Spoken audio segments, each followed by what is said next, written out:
Welcome to the Legendary Upside podcast. My name is Pat Garain. You can follow all of my content at legendaryupside.com.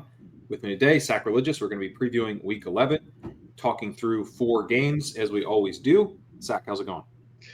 It's going well. We got playoff best ball this week, so that's been what a lot of my time this week has been focused on. But I am very excited to break down this slate and get into it with you. Yeah, we're going to have a lot of content on playoff best ball, planning a pod for Monday with the playoff best ball crew. So look forward to that. And we'll obviously have the sidekick up and running very, very soon, covering playoff best ball.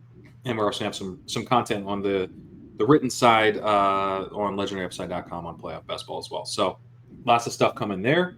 But yeah, for now, let's dive into our 4 games we're going to cover today. The Rams versus Patriots, the Ravens versus Steelers, the 49ers versus the Seahawks, and the Raiders versus the Dolphins. Let's kick off with the Rams versus the Patriots.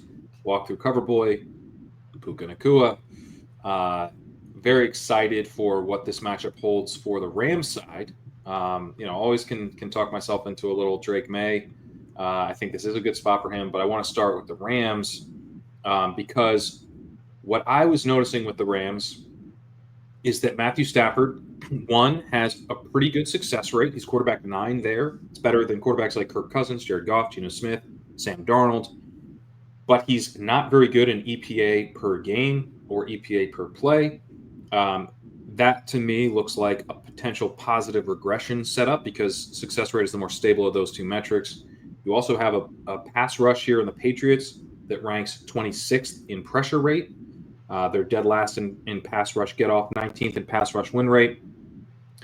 They blitz, but they're not a very effective blitzing team. And so I think that we could see Stafford have more time to throw this week and potentially know ahead of time that he's going to have more time to throw.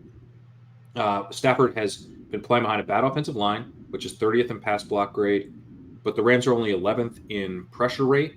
Stafford has a 31% pressure rate, which is not very high. Not super low, but not all that high. PFF charts him with just a 1% allowed pressure rate, so he's allowing a pressure on just 1% of his dropbacks, which is quite low. I think he's mitigating a bad offensive line very well. But what if he doesn't have to do so much mitigating and he can do more attacking? When he's been kept clean this year, he is attacking the splash zone 10-plus yards downfield and over the middle at a high rate. 76% of his splash zone throws have been from a clean pocket. Last year, 68% of his splash zone throws were from a clean pocket.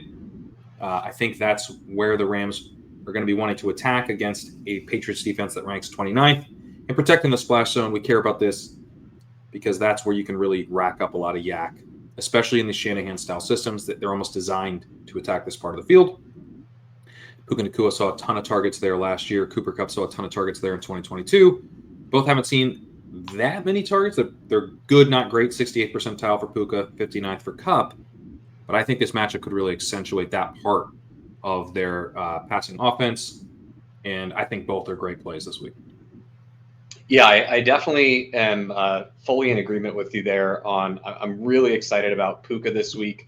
The one thing that I really try to keep in mind when I'm making decisions for DFS is it doesn't mean that I'm jamming 100% of Puka as the only Rams receiver I'm playing, and I'm not playing any Cooper Kupp. I definitely want to be cognizant to the fact that they both can get there in a positive matchup. I'm also pretty interested in the fact that, I think the receivers can get there, but I just think that you might end up with an easier day for the offense where they end up with more green zone opportunities. And I think the trickle-down effects for Kyren Williams are really what's interesting for me because I think people are I don't know why, but I feel like people have a little bit of Kyren fatigue. He hasn't scored a rushing touchdown in the last 3 games. Yeah. I mean, he's getting crazy work. Look, week 8, 23 rush attempts, week 9, 22 rush attempts, week 10, 15 rush attempts. Now, the week 10 game, that was a super weird game where you just had low play volume for both the teams there. But yeah, I don't know. I'm kind of into the idea of playing it with Kyren this week. I mean, the Patriots are not a vaunted. I think Kyren's a great play. I completely agree. I mean, he's just the whole backfield. He's running back 3 in expected points per game. He's running back 1 in snap share. He's running back 1 in team attempt share. He's running back 1 in route participation. Like Yeah, he is a backfield. and the Patriots run defense, they're 25th in run grade, and then they're middle of the pack and everything else. They're 18th in EPA per rush, 18th in rushing success rate, 16th in run block or run stop win rate. So like it's not a killer matchup for Kyron on the ground, but Kyron's not getting there on efficiency anyway. Like Right, right, yeah. he's getting there because the Rams put him in a position on the goal line to fall into the end zone multiple times, and I think this is a pretty good opportunity for that. So if the field is less excited about Kyron this week, then I think that's kind of the way that I want to go after it here. So one of the reasons that we've liked the Rams as an offense in years past is because they are so concentrated, and I think we're getting back to that. Like it's the big 3 here.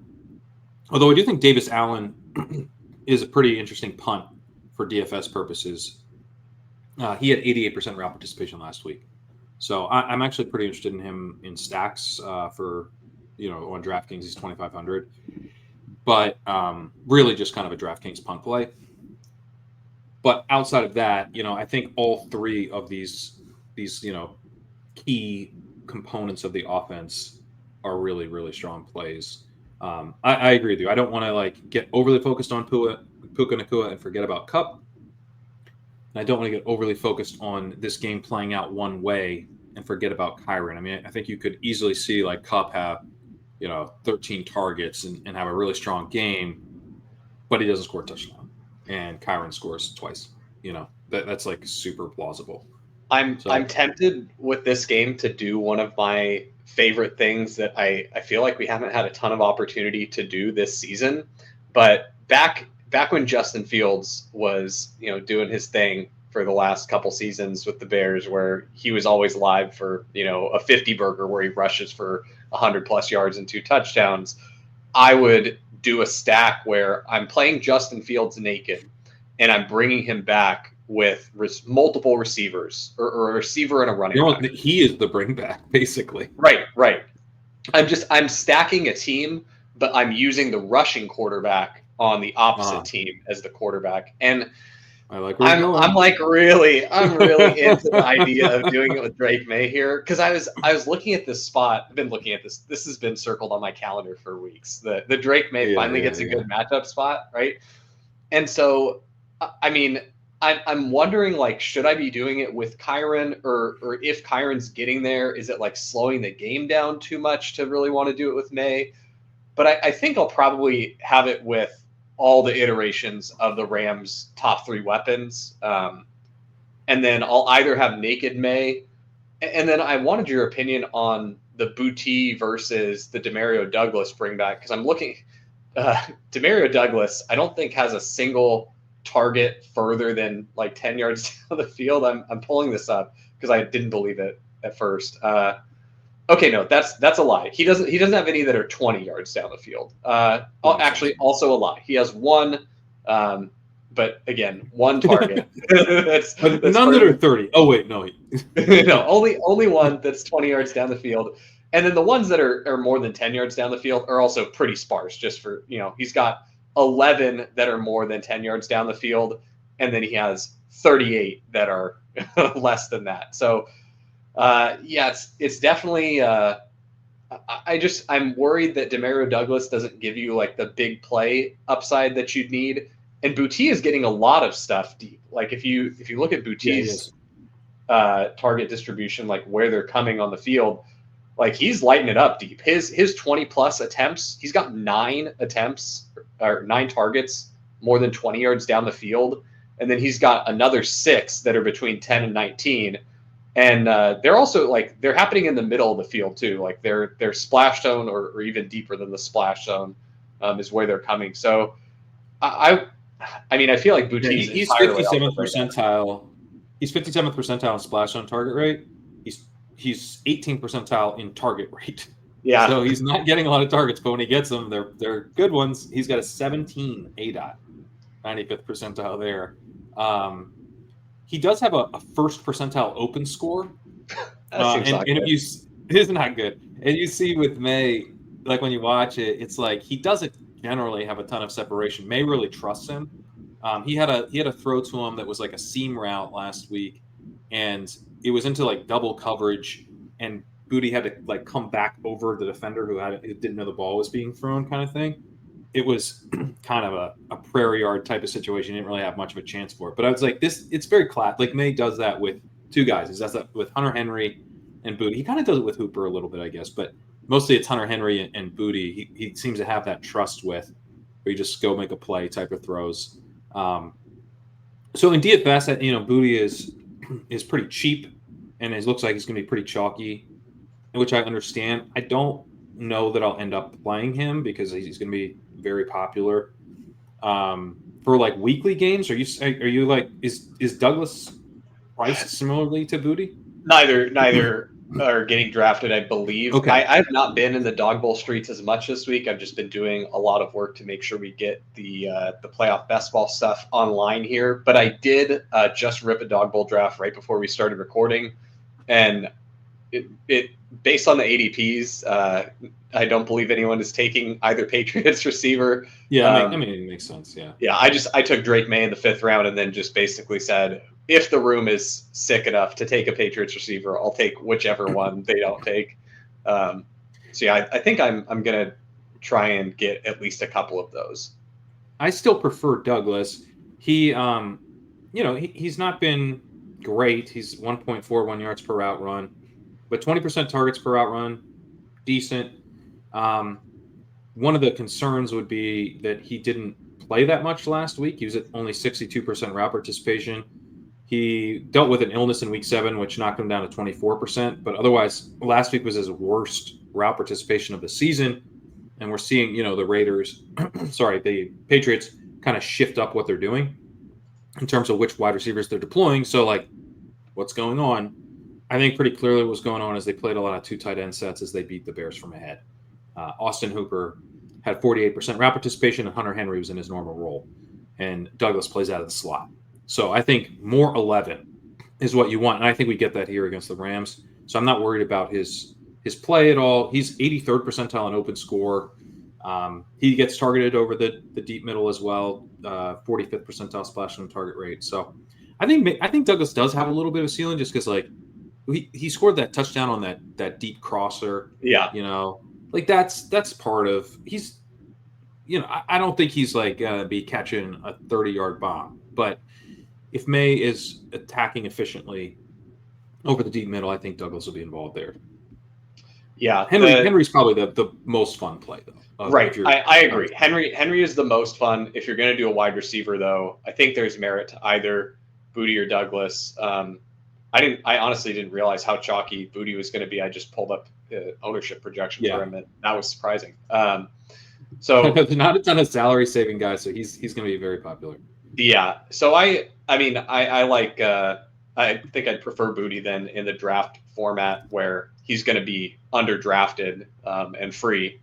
And then same thing with Douglas. I'd probably mix all 3 of those guys together. I also am okay with doing May naked in more so in a draft style format where you're only going to have 6 total roster spots and 5 of them are skill players.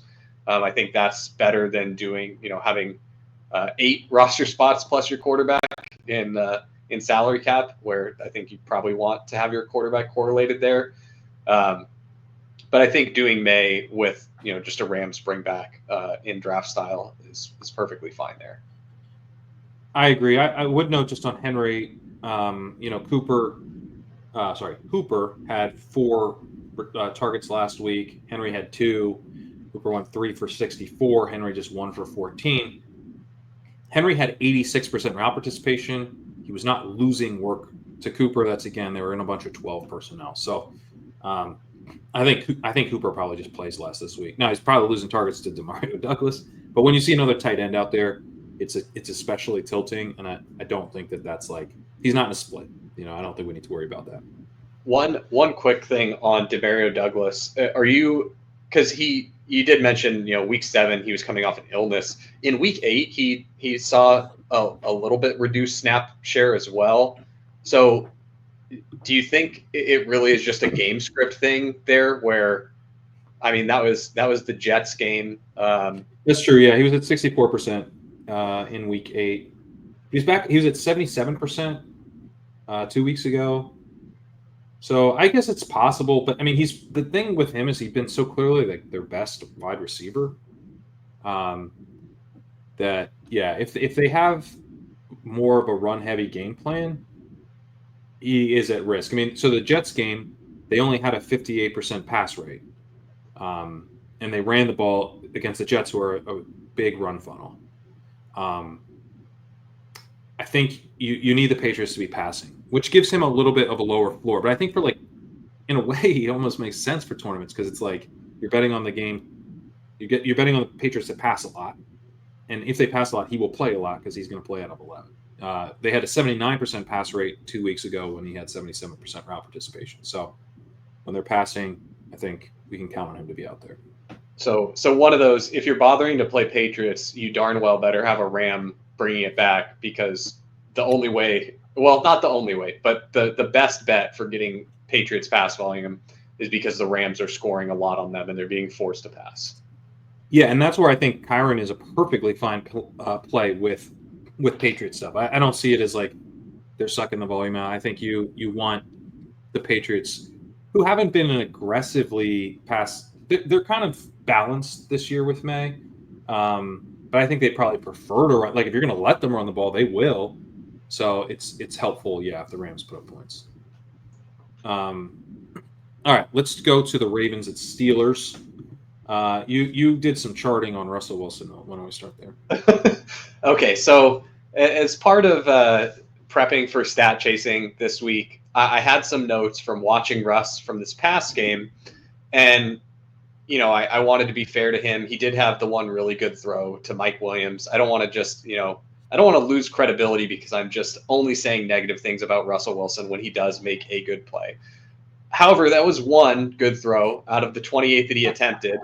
And also, he had a pretty high pressure to sack ratio, as he does. He's one of the worst in the league at that. There's only, I think, like 2 or 3 starting quarterbacks worse than him. All the others are backup quarterbacks. And then he also only had a 50% completion percentage. Now, the one thing that I had to go back and look at a different game was I wanted to look at his turnover-worthy plays, because I was looking at the PFF charting, and they didn't have Russell Wilson for any turnover-worthy plays in the game against the Commanders. And I did not think that was, or maybe they had one. I'm gonna pull it up here just to verify, which was the actual interception, I believe. But I felt like that was not jiving with what I was watching, and so I went back and looked. Yeah, actually, they do not have a turnover-worthy play charted for him against Washington. Doesn't make a ton of sense because he threw a really bad interception that was definitely turnover-worthy. And so then I went back and watched the first game that he played against the Jets, and I counted 3 in that game. And it's not like 3 where I was like, geez, I mean, I'm not a film guy, so I don't really, maybe I just don't know what I'm seeing here. Like, I'll bet you dollars to donuts. We sit down and watch that Jets game, I can tell you there's at least 3. So I don't know who is charting the Russell Wilson turnover-worthy plays at PFF. Maybe Sorry, let me they're just jump in because normally, we have Sam Sherman hosting this show, and I just wanted to let people know that if you're wondering why Sam isn't here, it's because he stopped doing fancy content. He left for his real job, which apparently is to chart Russell Wilson over. It all makes sense. He told us he was going corporate. We didn't know that he meant that he was going to PFF to actually chart Russell Wilson. That would make so much sense. To be fair to Russ, he's making some big time throws, which is helping to mask. It's masking the inconsistency, which you pointed out in the walkthrough this week. That a big problem for Russell Wilson is how inconsistent he's being. However, the matchup against the Ravens, I don't even know that I really care about the inconsistency. It might just be, if you get that high volatility, like he's able to convert some of these big time throws, then you get a good game out of Russell Wilson. It's also a pretty thin slate, so the quarterback options are are light, and that's more specifically about like draft style format where there's 12 quarterbacks getting taken in every draft. I guess all I'm saying is this is the most likely I've ever been to draft Russell Wilson in a week, and I kind of hate it. But I wanted to hear your thoughts on it. Yeah, so one of the things with like writing up weekly uh, content is that you dive in, you find these trends and things that pop out as interesting. One of those things would be that Russell Wilson has a really poor success rate while having really strong efficiency. Like with Stafford being a positive regression candidate, because success rate is the more stable of those two statistics, Russell Wilson is very clearly a negative regression candidate. He's either going to start playing more consistently or he's going to be less efficient going forward. Like that feels pretty clear. Like it's very difficult to sustain the level of efficiency that he has, period. Like just straight up, it's hard to be as efficient as he's been. It's really hard to do it if you've got a success rate that's lower than Aiden O'Connell, Aaron Rodgers, Dak Prescott, Derek Carr. It's not great. He's pretty close to Jacoby Brissett in success rate. But when you're doing the weekly content, then you got to go, all right, how does it apply to this week? And I kind of same way with you. I'm like, not this week, but maybe let's talk about this more when they play the Browns, who are at least capable pass defense, or at least one where we'll probably see the Steelers really shift to the run, and that'll limit the number of attempts. And so Russ, if he is inconsistent in that type of setup, could have a horrible game. Here, I don't see him having a horrible game. I mean, he could get exposed on high volume. Like the Ravens' pass defense might be kind of like sneaky. The Ravens' defense might be like a sneaky play. I'm not even sure what their price is, but you could see him throwing picks and stuff. But the thing about this matchup is that, like, I guess I don't really care if Russ throws like a pick or two. If he gets more volume than he normally does, then that's great for fantasy. And we're looking at a Steelers team that has a high of a 62% pass rate all season, a high of 53% with Russ. They were at 47% in the win over the Commanders. You've got I keep saying Raiders. You got the Ravens here. Their opponents have a 70% pass rate against them, average. A low of 61% in week one from the Chiefs. Second low of 65%. That was the Broncos 2 weeks ago. And then 80% by the Bengals last week. We also had 79 by the Cowboys. Like, people are passing on the Ravens. They're terrible at defending the pass. 30th in EPL out per dropback. They're great at defending the run. Second in EPL out per rush. So just like a clear cut pass funnel, the type of thing that I think even Arthur Smith will not completely ignore. It'd be kind of funny if he did, but I don't think he completely ignores it. I think, do I think that the Steelers are going to have a 68% pass rate? No. But maybe 61. Maybe they even go to 63 instead of new season high. We could get a little bit more pass volume. That even a 63% pass rate would be 10% higher than usual for the Steelers, and 10% higher than we've seen with Russ at any point. So Russ is interesting here. He is a negative regression candidate, but I do believe in George Pickens' efficiency. He has 2.59 yards per route run. If you just look at his yards per target, depth adjusted yards per target, replace it with his actual yards per target, and say, how hot is this guy running on a per target basis? Not that hot. That would give you a 2.47 yards per route run. He's barely above that. What he's doing looks sustainable based on a 26% targets per route run and a 13.9 ADOT. He's delivering the efficiency that you would expect based on those numbers. And I believe that he's going to keep getting targeted at a high rate. He's been really good. He's 88th percentile in open score, a metric that he's improved a lot there since he entered the league. Much better route runner than he was as a rookie. And very clearly the number one in the offense. So there's a way to play this too, right? You play this through Pickens, and Russ Pickens stacks, I think, are pretty intriguing this week. Yeah, I mean, I'm with you there. That's the thing that makes the Russ medicine a little easier to swallow, is it means I get to play George Pickens, who is quickly becoming one of my favorite players in the league. I mean, he's got to be in contention for the strongest wide receiver at the catch point in not even just in the league right now, like in the last decade. Like I don't remember seeing someone consistently make the types of difficult catches that he does. Like it feels like every week he's just making circus catch after circus catch. And it really, the way that the Steelers offense is running really reminds me of how the old Titans offense ran, where it was just like, all right, here's some random deep shots. We're just going to chuck it up to AJ Brown. Like, oh my God, another explosive play. What? AJ Brown is incredible.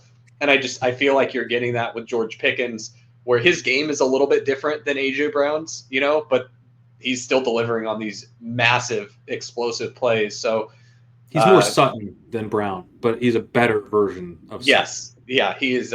He's the most juiced up version of Sutton that you could imagine, with flypaper for hands. This guy's incredible. So I like Pickens a lot. He also, his price tag isn't all that crazy given the matchup on Underdog. Yeah. It goes like in the middle of the second round. You can actually, Lamar's price is a little it's kind of a non-starter for me this week.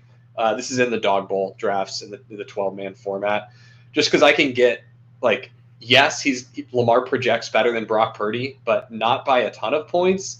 And I can just get Brock Purdy in the third round, and then I can have like Kyron Williams, and I can do Kyron in the first, Pickens in the second, and then I can take Purdy, or if I really want to, I can just punt Russ all the way to the sixth. Like, so taking Lamar over one of those like elite running back plays in the first really doesn't jive with me. And then I do like the Pickens price though, and I like that it opens up kind of that back door. I've got an emergency quarterback button to push, which can be really nice on slates like this, where the quarterback number, like the total number of quarterbacks you really want to draft, are pretty limited. It is nice to have one of those where, like, most people aren't going to fight you over Russell Wilson if you have George Pickens. So, yeah, that's a great point. Because, I mean, Freiermuth is an okay play here, but not someone I'm super excited to play, and I'm sure it goes completely undrafted. Coming off season low 68% route participation. So it's really just Pickens. You're playing through Pickens. On the Ravens side, I think they might be kind of pounding the rock. Derrick Henry, I think, set up very well here. Steelers are solid against the run. They're fifth in EPA allowed per rush. They're 12th in rushing success rate against. So not like a matchup where you're just like, oh, we gotta run on this team. But the Steelers have a good pass rush. And I think we could see the Ravens playing from ahead here. And when they play from ahead, they run Derrick Henry. Like, they've been very consistent about that. They've been kind of nuts at times in terms of how run heavy they get. Again, this team had a 29% pass rate against the Cowboys in week 3. They had a 37% pass rate against the Bills. They were at 42% against the Broncos 2 weeks ago. So this is not like an artifact from early in the season. It's a type of game. If they get out ahead, they're going to pound Derrick Henry. And I think they'll probably lead in this game. I mean, I think that's part of the appeal, frankly, for Russ and Pickens, is that they might sort of like have to pass to have any hope. Although, again, we have seen Arthur Smith just completely roll over in these setups. So it would be funny if we finally get on board with Russ and they just run the ball for 4 quarters and go home. But, I think that risk makes it harder to play Lamar, harder to pay up for Lamar, I should say. Obviously, you're psyched to play him in any season-long leagues you have him in. But for weekly stuff, makes him a little bit more risky, a little bit harder to get excited about the ceiling, too. And I think that trickles down to his weapons somewhat, although, it was nice to see Deontay Johnson, not get any run at all. Zay Flowers, I think, is still pretty locked in. Bateman's kind of in his typical role. But Isaiah Likely, I think, is going to be back, and so that kind of kills Mark Andrews as a tight end 1, or a clear-cut tight end 1 anyway. Just 2 weeks ago, he was only at 50% route participation when they beat the Broncos 41-10. So if they run away with this game and Likely's back, it could get ugly. Yeah, earlier in the week when I was thinking through the Russ stuff and Pickens, I was trying to galaxy brain my way to, well, what if what if the Steelers get out to the lead early through an explosive play to Pickens, and then the Ravens shelf Derrick Henry for all the Justice Hill? Because we've seen him do that. There was that game where Derrick Henry had like 3 touches in the first half because it's just Justice Hill while they're playing from behind. I just don't think that happens often What enough. were you doing when you had these thoughts? Are there any substances involved? Decline to state. But yeah, no. So I don't worry. I already went down the rabbit hole for you, so you don't have to. You can't do the Justice Hill because you flipped the game script on its head. Dude, No, the Mark Andrews is a smash. But yeah, I mean, just to put a bow on it, I hate doing this too, where I'm like, nope, the game is only going to play out this one way. But I feel like the other ways it can play out just happen so infrequently, and also it's not like the what do you win when you win, when you're like, but the Steelers play from ahead, and then you're like, okay, and you're gonna then play Najee, and like, nope, I don't think that's gonna be good for me. You're not gonna play Jalen Warren, okay, like I think the Pickens play gets worse then, and so does the Russ play. And so then it's like, all right, and then you're on the Ravens side. It's like, well, I mean, yeah, I really don't think there's maybe you can do a little, like, I think Zay Flowers is still in play regardless of the game script. But I just don't think you're really doing too much outside of like Derrick Henry, and then you can play Pickens on the other side. So for the weekly stuff, but in season long stuff, I think like Zay Flowers. We're not afraid of Zay Flowers. No. Yeah, certainly you're firing out in season long, but yeah, in DFS or in underdog, like I really tried to get there and Galbrain it, but I don't think I'm going to do it. Yeah, I'm in the exact same boat. All right, I've had Raiders on the brain this podcast. Let's actually talk about the Raiders. Although mostly let's talk about the Dolphins. I guess I will say on the Raiders side, they kind of hinted that they were thinking about starting Desmond Ridder, to the point there was a report that they were like, we're going to start They didn't say we're going to start, but it was looking, all signs point to Ridder kind of stuff. Now, walkthrough is a long article. I got to write some of this stuff up on Tuesday. Sometimes I got to write stuff up right before they announce who the starting quarterback. Actually, surprise, it's Gardner Minshew. So I did a whole write-up, assuming that Ridder was the starter. And so I did a little bit more digging into Ridder than I would have had, I just assumed Minshew would start. Ridder, as we know, if you watched him play last year, terrible under pressure.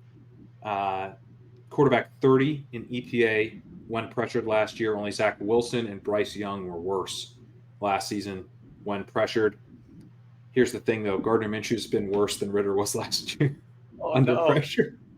So, well, it's bad, but I think one of the things here, if you're thinking Raiders, you're thinking Bowers maybe, you're like, what if Minshew gets benched? Because he probably will.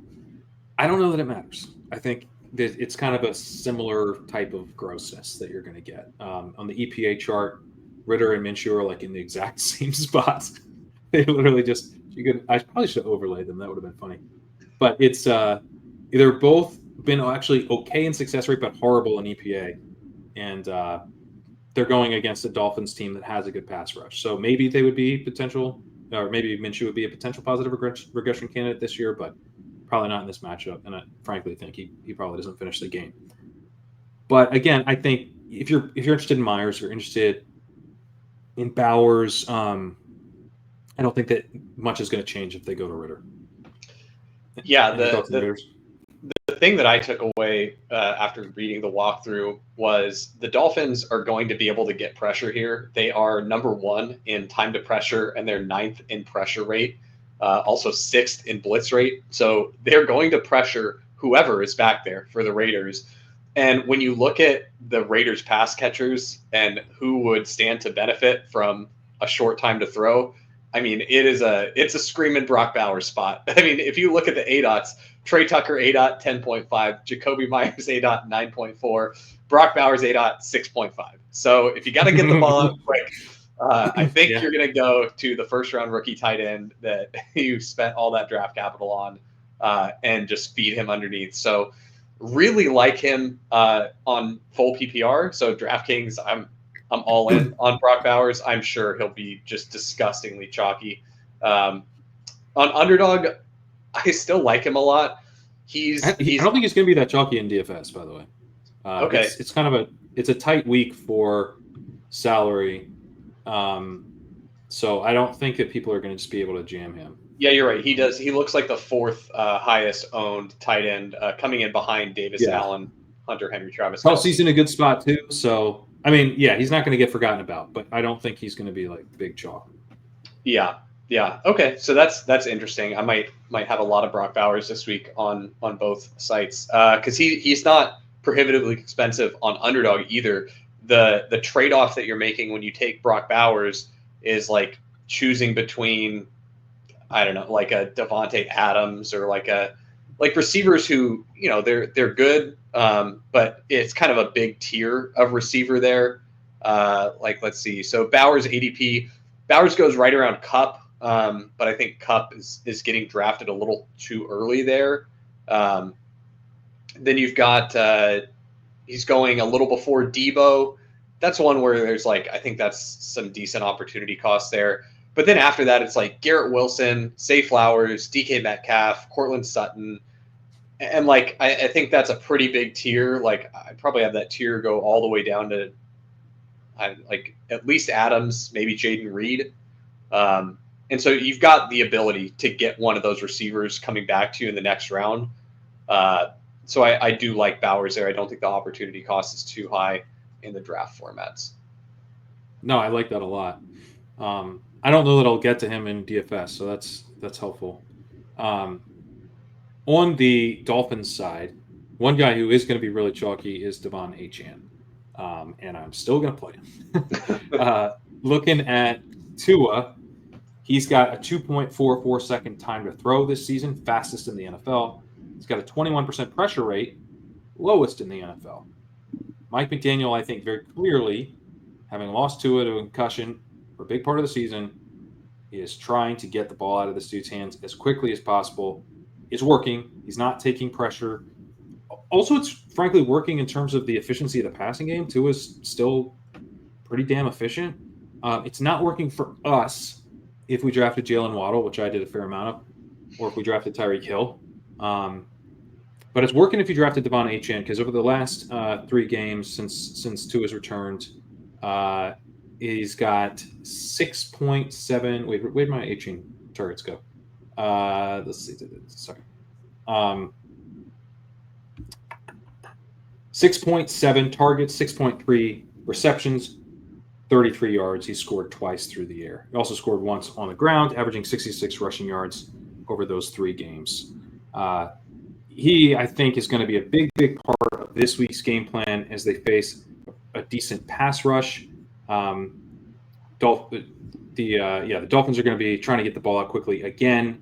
So I see this as a really strong Achane setup. The Raiders rank 3rd in pass rush win rate. They're 26th in pressure rate. They're not great there, but when they get pressure, they get it really quickly. 2nd in time to pressure. And again, I think you got to think about like the game plan here, what McDaniel's been showing he's wanting to do, and what he might be worried about happening in this game. You're seeing a Raiders defense that can get to the quarterback really quickly. I don't think they're going to move off of a quick passing game that involves a lot of Achane. So, he also is facing a not so great rushing defense. Raiders 21st in EPA per rush, 20th in rushing success rate. So a lot of his value is as a receiver. He's not been an efficient runner this year, but I think some of that's because of the quarterbacks he's had to play with. He gets a good rushing matchup here. I'm believing that what we're seeing as a receiver is real. So, I think he's one of the strongest plays of the week. Yeah, I mean, Achane sets up so nice where he's basically game script proof, right? If they're ahead, they're going to run the ball. If they're behind, he's going to get a ton of targets. I mean, he's going to get a ton of targets in neutral game script too. He's basically, last year it was like Tyreek Hill was far and away the primary receiver, like the focal point of the offense. And then Achane would pop up here and there to make an explosive play while he's healthy. And Mostert would, convert all of the touchdowns that he got opportunities for in the green zone. This season, it really feels like Achane is the one that's driving the bus. Like he is the straw that stirs the drink on this team. And so, I mean, his price too is pretty ridiculous on DraftKings. He's only 7,200. He's cheaper than Breece Hall. Like that doesn't really make a ton of sense to me. So he's gonna, like you said, he's gonna be super chalky. It's gonna be a really interesting spot just to kind of like get a sense of like how many people are using Sims in DFS, because if the ownership projections that are there right now for him are what's there on Sunday morning, everyone's just going to see him as this smash play. Like he's projected as the third most owned running back on the slate, and I think that people will absolutely hammer him because, like you said, it's kind of a tighter week for pricing. And so to save $1,000 in salary from CMC or Kamara, and you still your consolation prize is I get to play a champ. Yeah, that feels pretty good. Nuts. So I wouldn't be surprised. His ownership right now is like around 27%. I wouldn't be surprised to see it come up like to if on Sunday it's still projected at 27. You'll probably see it like well north of 35. Like even in some small field stuff, I think he could be close to 50. Oh yeah, I agree. The other thing where's he going in like the dog bowl and stuff? He goes early. He is like middle of the first round, like early middle of the first round. Is he going after Kamara? Yes, he goes. Actually, no. I apologize. His ADP is before Kamara. Okay. ADP is 3, but the first couple picks kind of they flip around a little bit. CMC is like the clear 101, but then the next few guys kind of go back and forth. Like Achane, Henry, and Justin Jefferson all kind of flip around a little bit. And then you've got Kamara there with an ADP of 6. I'm kind of Kyren goes a lot later than, I mean, not a lot later. But there's 4 guys in between Kamara and Kyren, and I kind of feel like those are like they're very different plays in that Kamara is just like the floor is so safe. You lock it in. Yeah. I can't bust. And Kyren is like the ceiling is here to win a GPP because the Rams could score 4 touchdowns and Kyren might get 3 of them. And so they're different plays, but I feel like I prefer Kyren to Kamara just in the like, hey, what am I trying to get out of this pick? Like I'm trying to get a guy who's going to score lots of points. I do understand like in the dog bowl, which is a smaller field thing, it might be nicer to just say, I know my first round pick's not going to bust. Like I can take Kamara and I should still be alive. Like I'm going to get 15 to 20 points. Like maybe I lose a few points to whatever other first round pick ends up going off. But like if Kyren has a performance that he's had these last couple weeks where, I'm getting 12 or 13 or whatever, then I'm pretty sad. And I think I'm going to have a hard time being alive. Going back to the Raiders. Yeah. Kamara's just so safe is really what it comes down to. Yeah. Going back to the Raiders matchup, one thing that I noticed, and I was trying to pull up some PFF stats to dive a little deeper on this, but I wanted to get your opinion. So the Raiders' run defense doesn't grade out that well. They're 21st in EPA per rush. They're 20th in rush success rate, but they're 6th in run grade and they're 8th in run stop win rate. So I was looking for like some explosive plays allowed on PFF and wasn't able to find anything this quick on the fly. But the way I'm interpreting that then is that the Raiders are not giving up a ton of successful or not giving up like wins all the time on the ground. You might run on them and not every play is going to be a winner. But when you do have success against the Raiders, you're probably breaking off a bigger play, which again seems to play to Achane's strength. Do you think I'm interpreting that right? Or am I maybe? Well, they're only 20th in rushing success rate against. I think the run stop win rate to me says they've got a good defensive line is kind of the way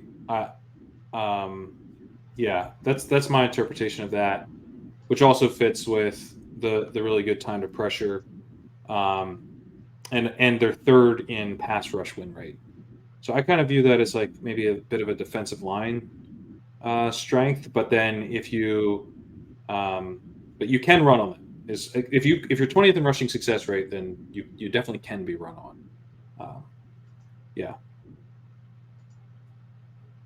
But I think, Achan, it's so weird because Achan has not been explosive this year as a runner, but he's been really explosive as a receiver.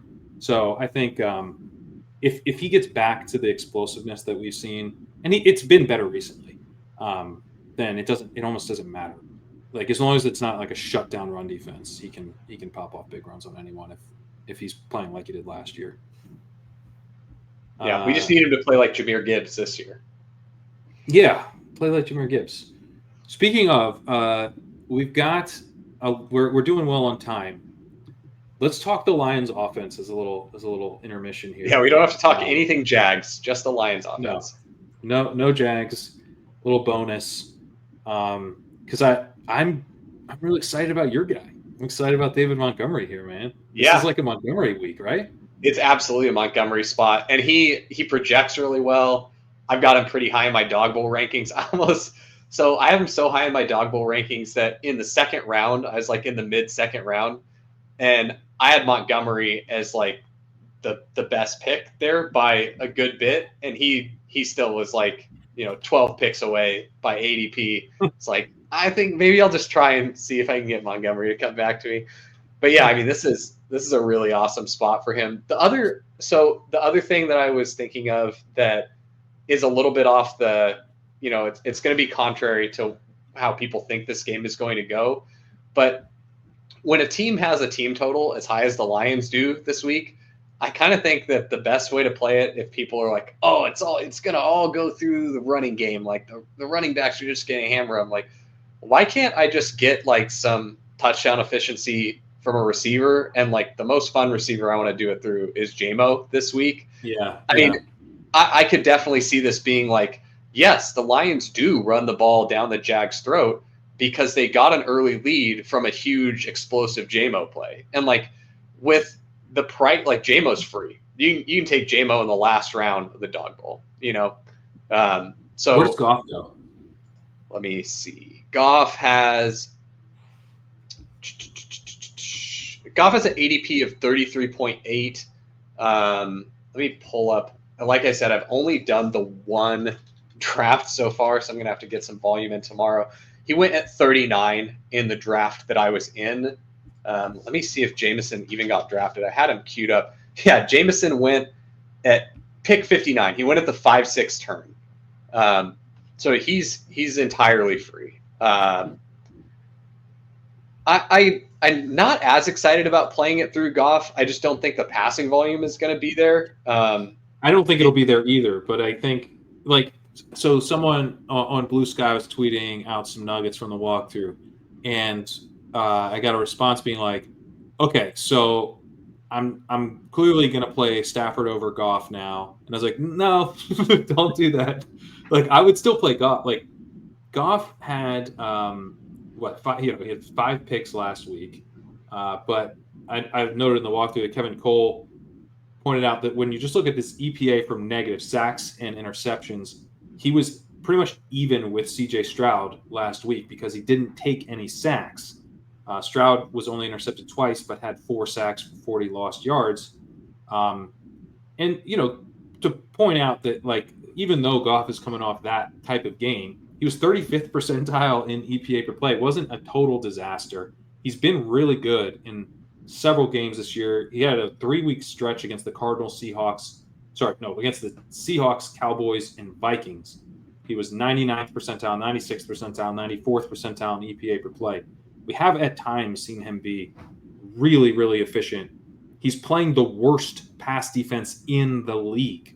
He's got a 30-point implied team total. Like, wouldn't it be so easy if you win a tournament by just playing by stacking up a quarterback with a 30-point? You could play with Gibbs too, right? You could have Gibbs and Goff, and that could pretty clearly be like a smash play.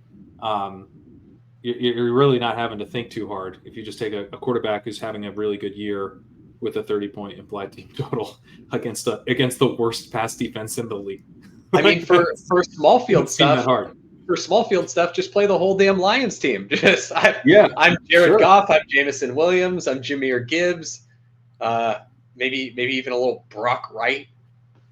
Yeah, Don't yeah. play LaFleur's Brock out. Wright. Well, I mean, I know Laporta's out, but like probably don't play Brock Wright. That's more of a large field thing. So if you're onslaughting Yeah. the Lions, but let me hit you with a couple quarterbacks that go after Goff here. Like, what do you Gino is like going to go undrafted. Let me see if he actually ended up being drafted in the one that I was in. Uh, yeah, Gino undrafted. Would you take Goff? At the 3-4 turn, or just Gino for free? I would take Gino for free. Yeah, the other, let's see, other guys that are going there. Um, okay, here's a gross one: Russell Wilson or Jared Goff? Probably Jared Goff, but it's close. Yeah, and again, Russ is free there. Let's see, If free, like if yeah, straight up, I'd take Goff. But if it's a meaningful price difference, I'd take Russ. Tua for free or Goff for in the and when the opportunity cost on Goff is like you're giving up like a Calvin Ridley or a JSN, or you're giving up like a James Cook. Yeah. TJ So Hawkins. sorry. So it's Goff first who here? Goff versus Tua for free. I think I'm Goff there. Okay. But Gino, so like, what about Anthony Richardson? I'd take Anthony Richardson for free. Okay. So it sounds like Goff is probably a little too expensive then in draft stuff for you to want to get to, but you're saying that you wouldn't. Yeah, I'm saying it's going to be so obvious in retrospect. Like, yeah, don't get so blinders on about the way this game could go, because they could just, like you're saying, they could put up a bunch of points and get out in front because of a really strong passing day. And like, how little are they going to pass? I mean, there is some concern. They did have a 39% pass rate against the Cardinals, and that killed what could have been a good day for Goff fantasy wise. But like, they're kind of always never passing. Like, they've had pass rates of 50% to start the season. Then they actually passed against the Bucks, and they had that game against the Cardinals. And then they were 48%, 52%, 51, 50, 45, and 52. Like, they don't really pass that much in any game. I don't think they even get to 50 here. They probably are in the 40s, but if they're like a 47% pass rate and they're super efficient, we're going to be like, why were we afraid to play Goff? Like, and Goff's this is typical Lions. Yeah, Goff's 6,300. Like he's not expensive. Yeah. So. I like the JMO call. I think that's because you don't need the volume there. It also makes Gibbs, as much as I like it for Montgomery, I think it does make Gibbs. Gibbs is a great play. Like, Gibbs could absolutely smash here. Yeah. So I'm if we are gonna like actually put cold water on a Lions player, I'm pretty like out on Amon-Ra this week, just because, like you said, I don't think they get above the price because I don't think they get above 50% pass rate either, and so that doesn't seem to bode super well for Amon-Ra, who really needs to rack up the volume to get there. I mean, especially like in salary, well, even both, like salary cap and draft format. In draft format, Amon-Ra has an ADP of 7.6, so he's going ahead of Bijan, Kyron Williams. He's going ahead of Gibbs. Like, he's going ahead of Puka. That doesn't seem right. That's no. Yeah, and then on DraftKings, he's got a salary of 8,000. He's the second most expensive receiver on the slate. So I think, I mean, after talking this through with you, I think I'm going to have a lot of Goff. He projects to be pretty low owned, and this is on DraftKings, but he projects to be pretty low owned. And I can just not play Amon-Ra and play the running backs with him, play Lions team stacks. Goff Gibbs seems pretty good to me. Yeah. That seems like it could hit pretty easily.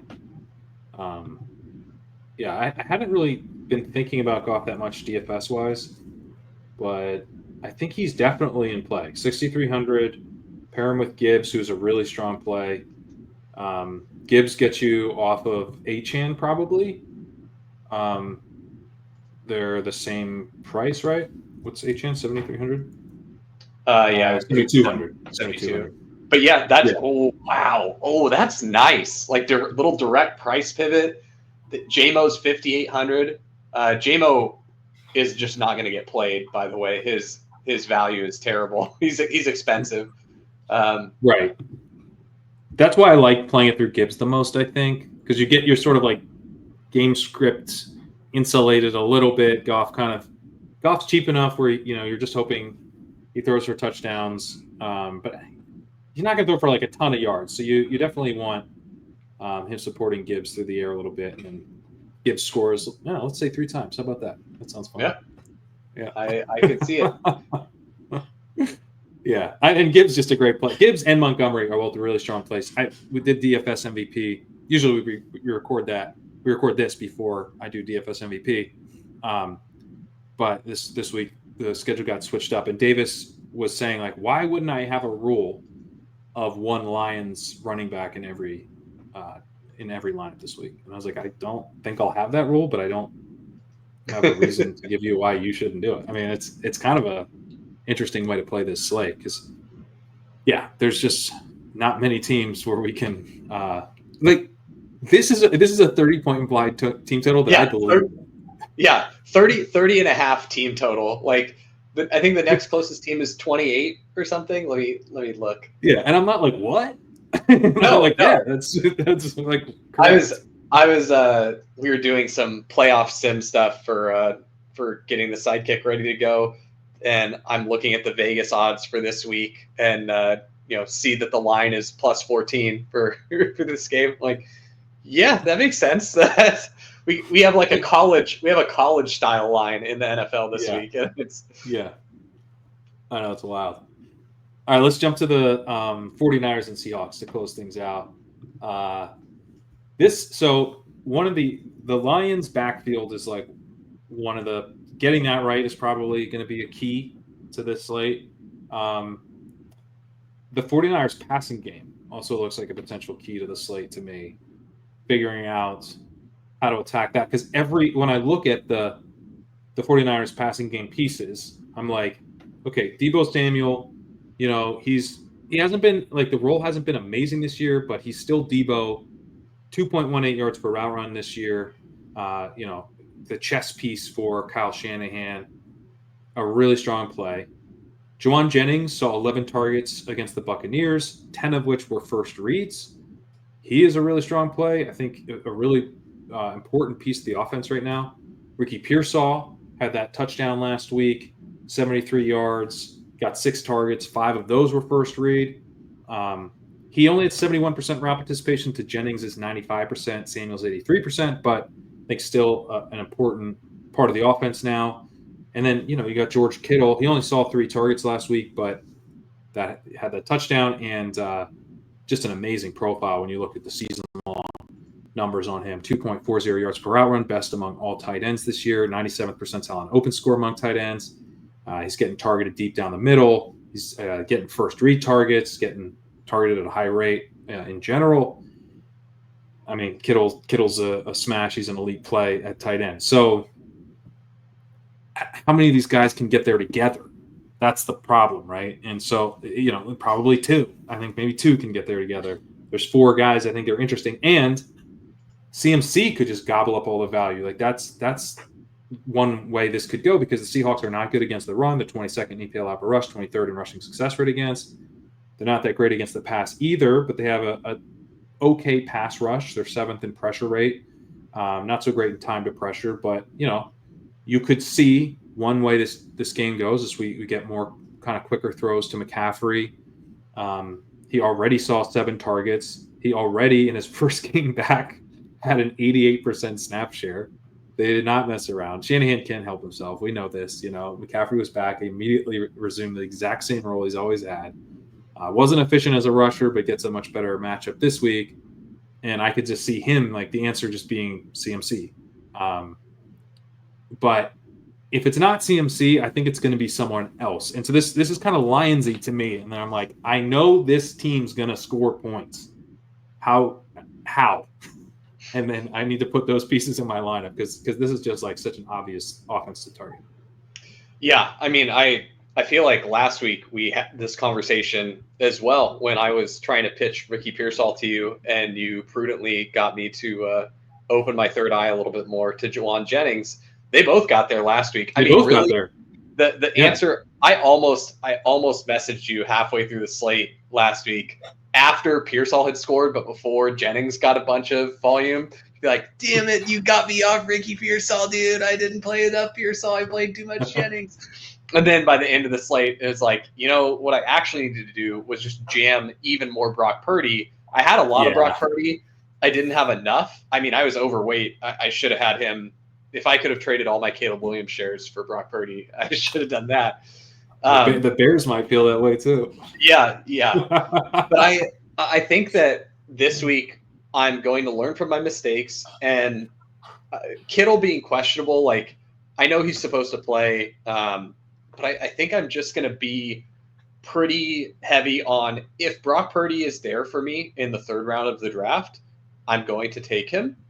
And then I'll take whatever. I'll take Pearsall. I'll take Jennings. Whoever you want to give me later, I'll take him. And like, yes, I'm going to be taking Debo earlier if I'm in the position on the board where I get Debo, and I pray that Purdy comes back to me. Based on, again, haven't done a ton of drafts this week, so I don't know all the combinatorial stuff yet. But based on where their ADPs line up, I would guess that it's pretty hard to get Purdy and Debo. So I think just in those draft style games, I mean, number one, you want to get that combo if you can at all.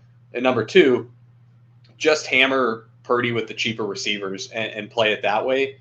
I have seen people doing Purdy plus CMC plus Kittle. Yeah, that's cool. Yeah, but I think I just want to make sure that I don't make the same mistake twice, and I'm just going to take Purdy and then mix it up between Jennings and Pearsall because those ones are free. And then in salary cap DFS, Jennings should not be free. You get 11 targets and 10 are first read. Dude, that's what Ayuk's hurt. That's legit, what I'm saying. Man. Yep. And I said that earlier this week on Stat Chasing that I was pretty sure that Jennings was going to be the key to the slate. He's under projected in the rankings that I have, which are mostly informed by ETR projections, and I do some stuff to them to make them draftable for the Dog Bowl. He goes after Jamison Williams. He goes after Darnell Mooney. He's right by Tony Pollard. These are in my rankings. Right by Travis Etienne. Like, he's barely ahead of Jerry Jeudy and Brian Thomas. And again, it's almost all driven by ETR projection and like the positional value stuff that I'm imputing. And we have him 19th, and I think we might have him too low. Yeah, I actually was going to talk to you about that after the show. Yeah. He'll come up because he's behind guys that played last night, so he'll come up naturally. I think we'll move up like 3 spots just based on that alone. But like, we have him ahead of Khalil Shakir, and from a median perspective, I think it's defensible, but I still think I want Jennings. From a ceiling perspective, that's the crazy thing about Jennings. It's like, he has shown a ceiling. Remember? Yeah. We should not doubt this guy. Okay, I'm going to give you some guys that are going well ahead of Jennings, both by ADP and from projection right now. Cortland Sutton or Juwan Jennings? Jennings. Jacoby Myers or Juwan Jennings? Jennings, and that's not close, I think. Yeah, I don't know what the fuck's going on with Jacoby Myers here. Khalil Shakir or Juwan Jennings? Well, that one, we have it currently Shakir, so I get that. I think Shakir is very projectable this week, but I think I'm Jennings. Okay. Calvin Jennings Ridley popped up on the injury report with an ankle, but then he was removed. So yeah, he should be good. Yep. Yeah, Jennings over Ridley. Hopkins or Jennings? Jennings. Tillman or Jennings? Jennings. DK Metcalf or Jennings? Metcalf. Okay. That's right where I moved. And then Drake London or Jennings? London. Yeah. Okay. That's how I moved him in the ranks there. But yes, very, very much agree with you. He is way too low. I probably won't be able to get a ton of volume into the Dog Bowl this week just because I'm getting such a late start, but I'm gonna have a lot of Jennings. Maybe I'll actually play this week. Yeah. Let's just win all the seats. All right. Sounds good. No, I haven't really drafted in the Dog Bowl this year, but I need to I need to start dabbling. Yeah. So Pearsall, where are you at on him? I like Pearsall, man. I know that the route participation is not as high as Jennings or Samuel. 71% route participation last week, which that was the thing that was a little disappointing to me. I was kind of hoping he might get the route participation bump, but it really does look like they're kind of bringing him on slowly. He is getting targeted, and he's getting the first read targets, which is cool. So it's basically Yeah. like, hey, dude, you can't do everything yet, so like watch and learn, but also we're gonna mix you in, and then when we get you out there, we're gonna involve you. So I do like Yeah. that.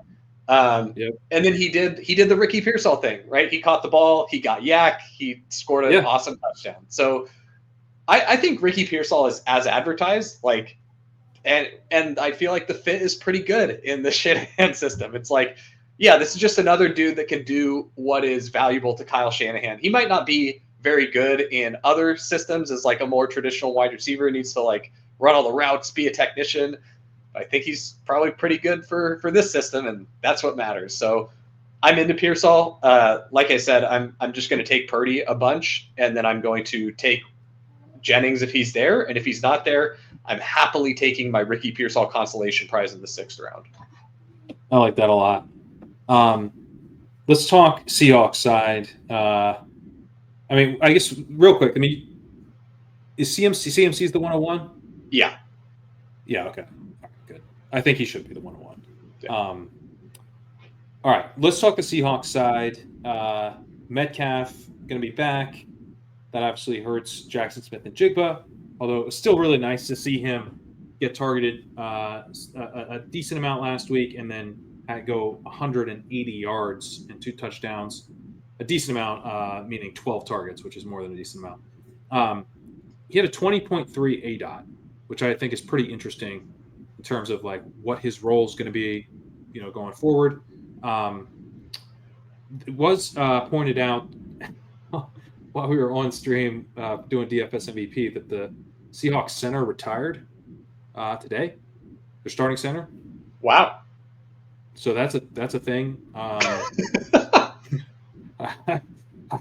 don't know why, but not great when your starting center retires on a Friday before week 11. Well, I mean, if you've been watching him play, he had a bunch of the errant snaps. I think he had 2 back-to-back weeks where he just airmailed it over Gino's head in shotgun. They've had a couple exchange issues. It's Connor Williams, his former Cowboys center. The Cowboys let him go because I believe they thought he was done, and then he sure looked done this year. So maybe it doesn't matter that much. It's a weird. Okay. Yeah, it gave me some weird vibes, I have to say. I would almost wonder. I think there's 2 things that would explain abruptly retiring in the middle of an NFL season. Number one is you're dealing with some health stuff where you're like, this just isn't worth it anymore. Like, what am I doing to myself? I've got the money, like I'm done. That's plausible explanation number one. Plausible explanation number 2 is you were getting benched this week. You were getting benched. And you were like, fuck that, I'm out. Which I could also see given how bad he's been. So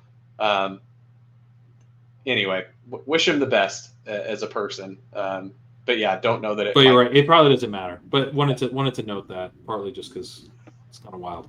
It's got to be like the first time that's happened. Yeah. Seahawks are 25th in pass block rate, 25th in pass block win rate, 24th in pressure rate, dead last in time of pressure allowed. So it's not like this was, as you're pointing out, an incredible offensive line to begin with. I did track earlier this year when the Patriots replaced their center with a guy they had just signed, who I believe was a guard. I think they signed a guard and we're like, "You're our center now." He played fine.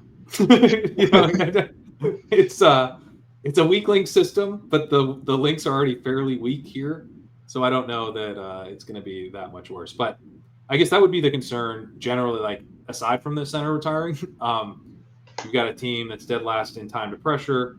going up against the 49ers pass rush that's only 20th in time to pressure, but they're 15th in pressure rate, the 12th in pass rush win rate. They can definitely get after the passer a little bit. And then they're first in PFF's coverage grades, 11th in EPL out per dropback. So I think on the Seahawks side, it's like kind of a volume game a little bit.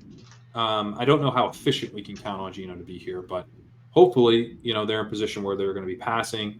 And although the Seahawks have shifted away from the really pass-heavy stuff that we saw at the beginning of the season, against the Bills, they were still at a 6% PROE, 12% on 1st and 10.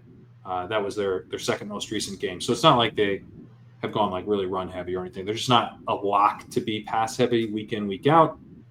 But hopefully we see the 49ers push them. And they're one of these teams, kind of like the Browns, like the Cowboys, who are willing to pass in those negative game scripts. Yeah, I mean, what I'm most interested in for the Seahawks this week is Kenneth Walker. Just his price is really cheap. You can get Kenneth Walker in the 3rd round of dog bowls. That's nice. Mid third. And I mean, so in the past couple weeks, we did see when the Seahawks were just getting absolutely destroyed by the Bills, they just took Kenneth Walker out of the game. They waved the white flag early and just had Charbonnet clean everything up. This game has to get so out of hand for that to happen. The Bills game was out of hand, but this game is so critically important for the Seahawks. Like it's kind of shit or get off the pot time if you want to be a playoff team, because this division is so tight, and this is a in-division game against a. This is really important for the 49ers too. Yeah. Yes. So what I'm saying is, you're not the risk of Kenneth Walker getting benched to save him in a blowout. It's got to be like a 40-point blowout. Like if there's even a snowball's chance in hell the Seahawks can stay in the game, I think they're going to be, happy to ride Kenneth Walker here. The 49ers are a bit of a run funnel, like you said. And so I do think that the Seahawks will try to get things going with Kenneth Walker. It didn't really work that well the last time they played the 49ers. I've got where's my tab with my Kenneth Walker stuff? The last time they played the 49ers, I really thought this might be a good spot because of the run funnel nature there. It didn't end up being that great. He got 14 attempts, but only managed 32 yards and a touchdown. So he wasn't very efficient when he played against the 49ers last. He was, however, extremely utilized in the passing game. 8 targets, 8 receptions. Again, nothing super special at 37 yards, but we've seen like they were behind in that 49ers game. Early they tried to establish the run. Then they got behind and they're like, fuck it, throw a million times to Kenneth Walker and catch him. And I kind of think that, again, more like a game script proof type back, like we were earlier in the season. Kenneth Walker was like, oh my gosh, this guy's game script proof.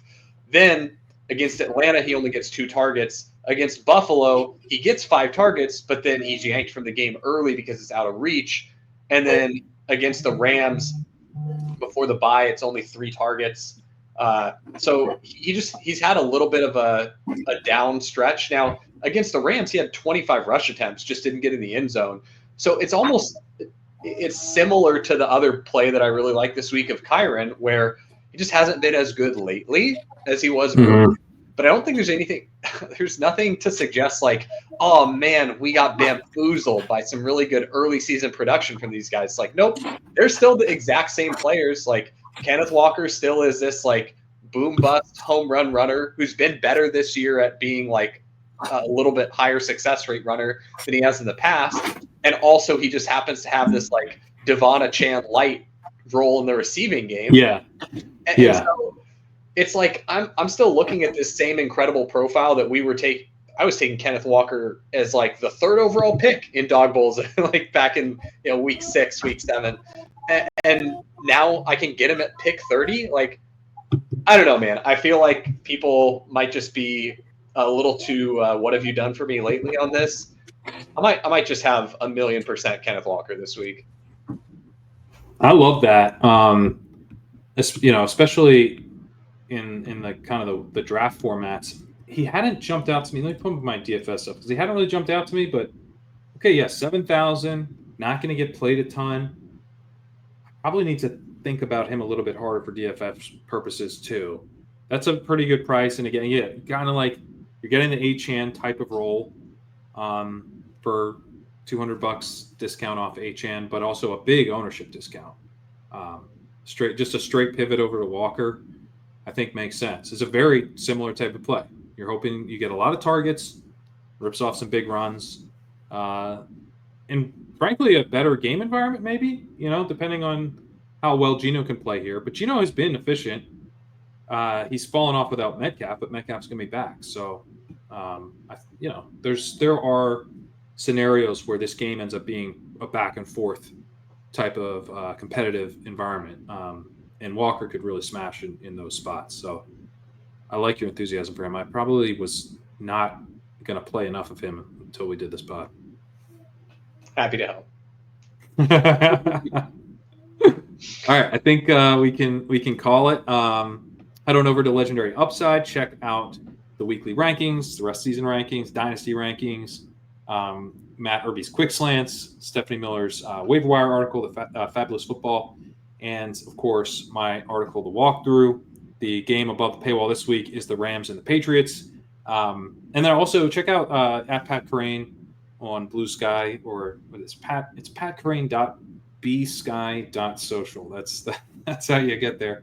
But I did a little nugget from each game over there in a thread. So if you're curious to check that out, head on over to Blue Sky. Also, just kind of fun over there.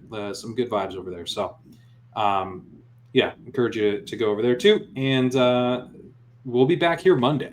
We've been kind of teasing some playoff best ball content for a while, but planning Monday night, we should have some content up on the channel talking through playoff best ball. So thanks, Zach. We'll be back here next week, and we'll see you all later.